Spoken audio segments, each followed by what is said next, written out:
Right, ఇనీషియల్గా మంటలు చెలరేగినప్పటి దృశ్యాలను చూస్తున్నాము. ఇది 5 hours బ్యాక్ విజువల్స్ ఇవి. అప్పటి నుంచి కూడా ఫైర్ ఫైటర్స్ ఫైట్ చేస్తూనే ఉన్నాయి. స్టార్టింగ్లో మంటలు అంటుకోగానే ఎంత వేగంగా అవి గ్రౌండ్ ఫ్లోర్ అంతా కూడా వ్యాపించాయో చూడొచ్చు. అక్కడి నుంచి అవి పై ఫ్లోర్లకు కూడా అంటుకున్నాయి. ఫర్నిచర్ షాప్ కావడం కారణంగానే అక్కడ ఉండే మెటీరియల్, అది ఫోమ్ కానీ లేకపోతే ప్లాస్టిక్ కానీ వుడ్ కానీ, వాటితో పాటు కొన్ని వార్నిష్ లాంటి కొంత ఫ్లేమబుల్, అలాగే తొందరగా ఫైర్ అయ్యే మెటీరియల్ ఉంటుంది కాబట్టి అది ఈజీగా మిగిలిన ఫ్లోర్లకు కూడా అంటుకొని వేగంగా మొత్తం బిల్డింగ్ అంతా వ్యాపించేశాయి. అండ్ తొందరగా అదుపులోకి రాకపోవడానికి కూడా కారణం అదే. లైవ్ దృశ్యాలను చూస్తున్నాము. సో వీళ్ళు బ్రేక్ చేసి, ప్రతి ఫ్లోర్ని బ్రేక్ చేసి లోపల ఉన్న ఫైర్ని ఆపే క్రమంలో లోపల నుంచి దట్టమైన నల్లటి పొగ ఏ స్థాయిలో వస్తుందో చూడొచ్చు. సో బయట ఉండి వాళ్ళు వాటిని ఫైర్ని ఎక్స్వింగిష్ చేసి అక్కడి నుంచి లోపలికి వెళ్ళడానికి చేస్తున్న ప్రయత్నంలో భాగంగా లోపల నుంచి నల్లటి దట్టమైన పొగ ఎలా బయటకు వస్తుందో చూడొచ్చు. ఇలాంటి ఊపిరాడనివ్వని దట్టమైన పొగలో లోపలికి వెళ్ళడం చాలా కష్టము. సో ఇప్పుడు ముందు ఫైర్ ఆగి ఆ తర్వాత పొగ బయట పూర్తిగా వస్తే తప్పితే లోపలికి వెళ్ళే పరిస్థితి ఉండదు. ఆ గ్లాసెస్ అన్నీ బ్రేక్ చేసేసరికి లోపల ఇప్పటి వరకు బిగబట్టుకుని ఉన్న ఆ పొగంతా కూడా ఒక్కసారిగా దట్టంగా బయటకు వస్తూ ఉన్న దృశ్యాలను చూస్తాం. దీన్ని బట్టి లోపల సిచ్యువేషన్ ఏంటో ఒకసారి అర్థం చేసుకోవచ్చు.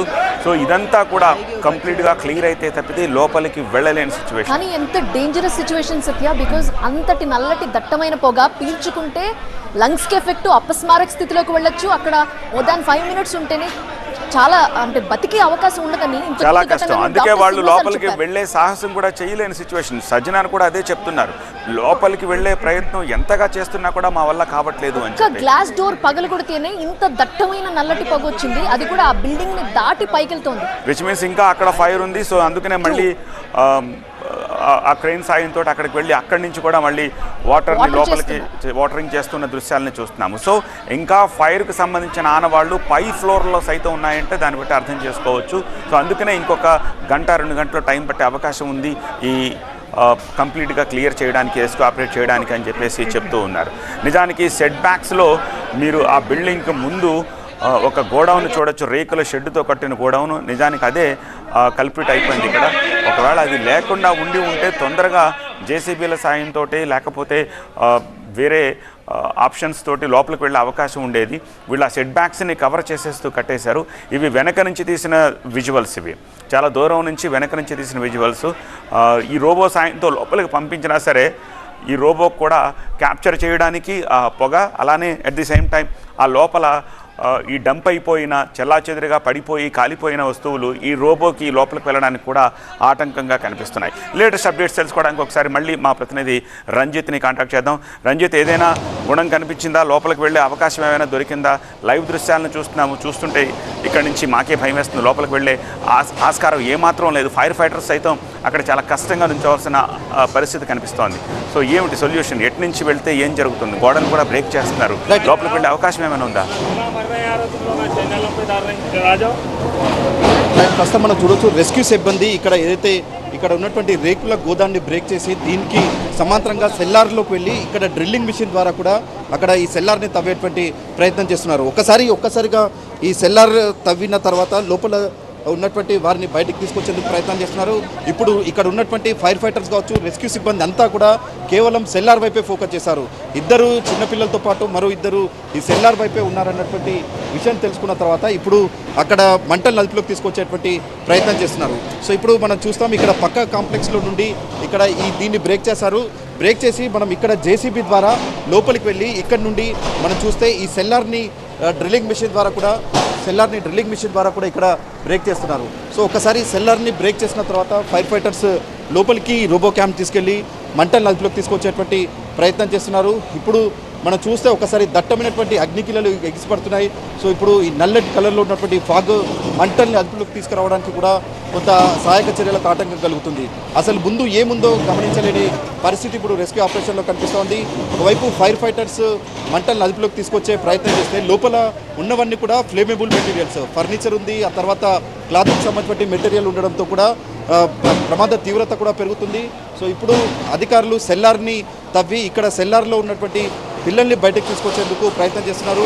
ఒకవైపు మనం చూస్తే ఏదైతే ఇక్కడ ఉన్నటువంటి ఈ రేకుల షెడ్ అనేటువంటి గోదాం ఏదైతే ఉందో ఈ గోదామే ఇప్పుడు సహాయక చర్యలకు ప్రధానంగా ఆటంకంగా మారుతుంది. ఒకవేళ ఆ గోదాం లేనట్టయితే కనుక మొదట అధికారులు ఫైర్ ఫైటర్స్ ఇక్కడ ఉన్నటువంటి గ్రౌండ్ ఫ్లోర్ కావచ్చు సెల్లర్లో మంటలు అదుపులోకి తీసుకొచ్చేవారు.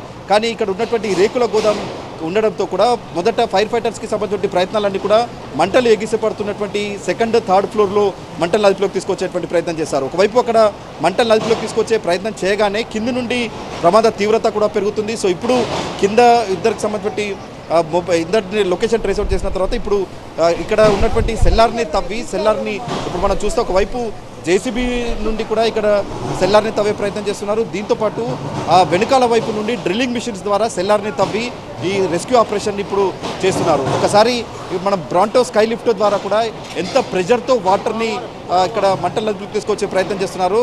అదే దాటిగా కూడా మనకు ఇక్కడ దట్టమైనటువంటి అగ్నికిలలు అనేవి కూడా ఎగిసిపడుతున్నాయి. పూర్తిగా బ్లాక్ కలర్ ఫాగ్ అనేది మనకి ఇక్కడ స్పాట్లో కనిపిస్తోంది. సో ఇప్పుడు సహాయక చర్యలకు ఇది ఒక ఆటంకంగా మారుతుంది. ఫైర్ ఫైటర్స్ దగ్గరికి వెళ్ళి మంటల అదుపులోకి తీసుకొచ్చే ప్రయత్నం లేదు. చాలా దూరం నుండి ఇప్పుడు ఈ బ్రాంటో స్కై లిఫ్ట్ ద్వారా మాత్రమే ఇప్పుడు ఈ వాటర్ ఫైర్ ఫైటింగ్ చేస్తున్నారు. సో ఇప్పుడు కొంత దగ్గరికి వెళ్ళి ప్రయత్నాలు చేస్తే ఈ మొత్తం కూడా ఫాగ్ అంతా తగ్గే అవకాశం అయితే ఉంది. ఇప్పుడు మనం చూస్తే దాదాపు ఇక్కడ సమాంతరంగా 4 వైపుల నుండి మంటలను అదుపులోకి తీసుకొచ్చే ప్రయత్నం చేస్తున్నా ఈ మొత్తం సెల్లార్ కావచ్చు గ్రౌండ్ ఫ్లోర్కు ఉన్నటువంటి గోడను బ్రేక్ చేస్తున్నారు. ఈ గోడ బ్రేక్ చేయడం ద్వారానే ఇక్కడ నుండి కొంత మంటలు అదుపులోకి తీసుకొస్తే ఫస్ట్ సెకండ్ ఫ్లోర్లో మంటలు అదుపులోకి వస్తాయనేది కూడా చెప్తున్నారు. ఎందుకంటే ఈ బ్లాక్ కలర్ ఫాగ్ అనేది కూడా కింది నుంచి వస్తుంది. ఇప్పటికే కింద చాలా వరకు ఇక్కడ ఫర్నిచర్కి సంబంధించిన మెటీరియల్ నిల్వ ఉంది. ఆ తర్వాత క్లాత్కి సంబంధించిన మెటీరియల్ నిల్వ ఉండడంతో కూడా ప్రమాద తీవ్రత పెరుగుతుంది. కాబట్టి ఇప్పుడు ఫైర్ ఫైటర్స్ పూర్తిగా కింద గ్రౌండ్ ఫ్లోర్ సెల్లార్లో ఉన్నటువంటి మంటలను అదుపులోకి తీసుకొచ్చేటువంటి ప్రయత్నం చేస్తున్నారు. సెకండ్ థర్డ్ ఫ్లోర్లో కొంత మంటలు అదుపులోకి వచ్చినప్పుడు మాత్రం కింద చిక్కుకున్నటువంటి వారిని సురక్షితంగా బయటికి తీసుకురావడానికి మాత్రం ఇంకా అధికారులు ఇప్పుడు ఈ రెస్క్యూ ఆపరేషన్ని వేగవంతం చేశారు. 4 వైపుల నుండి కూడా ఫైర్ ఫైటర్స్ మంటల్ని అదుపులోకి తీసుకొచ్చేటువంటి ప్రయత్నాన్ని చేస్తున్నారు. రైట్ రంజిత్, ప్రస్తుతం మంటల్ని అదుపు చేసే ప్రయత్నం కొనసాగుతోంది. మరోవైపు దట్టమైన నల్లటి పొగ అడ్డంకిగా మారింది.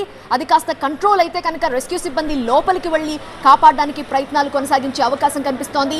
అక్కడికి ఇప్పటికే హైదరాబాద్ నగర సిపి అక్కడికి చేరుకున్నారు. కమిషనర్ ఆఫ్ పోలీస్ ఉన్నారు, ఫైర్ డీజీ ఉన్నారు, రెస్క్యూ టీమ్స్ ఉన్నాయి, ఫైర్ సిబ్బంది ఉన్నారు, అంతమంది ఉన్నారు. కానీ ఏమీ చేయలేని ఒక పరిస్థితి కనిపిస్తోంది.